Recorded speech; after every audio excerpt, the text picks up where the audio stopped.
of the 11th of October, 2025, relating to Keir Starmer, his government, domestic and governmental issues. Starmer has ordered a last-minute rewrite of the government's flagship planning bill in an effort to close a £30 billion fiscal gap ahead of the November budget. The revisions aim to accelerate infrastructure and housing developments, while postponing decisions on more contentious issues, e.g. wildlife habitats.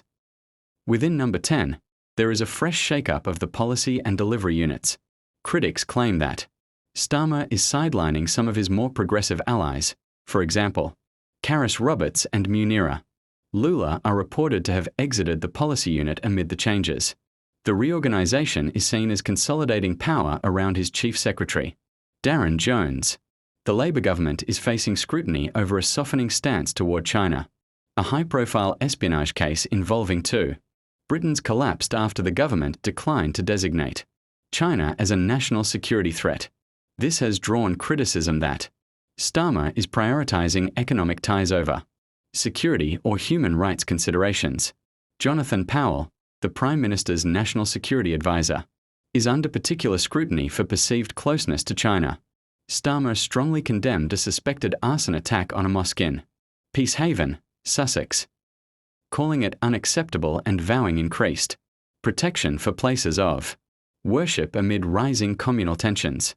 On the second anniversary of the Hamas-led attacks on the 7th of October, Starmer referred to student-led pro-Palestinian protests planned for the day as UN British, arguing they risked amplifying antisemitism, foreign policy, trade and international engagement.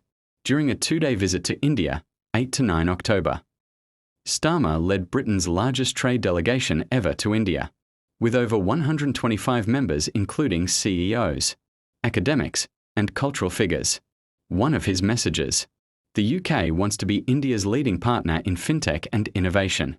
In Mumbai, Starmer and Indian Prime Minister Modi hailed the India-UK Comprehensive Economic and Trade Agreement, CETA, signed in July.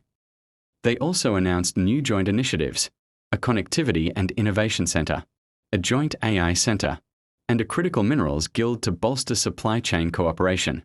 Starmer has publicly stated that the UK will not seek a visa deal with India as part of this trade mission, arguing that the trade agreement was negotiated deliberately without visa elements so that both sides could concentrate on commercial opportunities. Please like, comment, subscribe, and share. Stay blessed.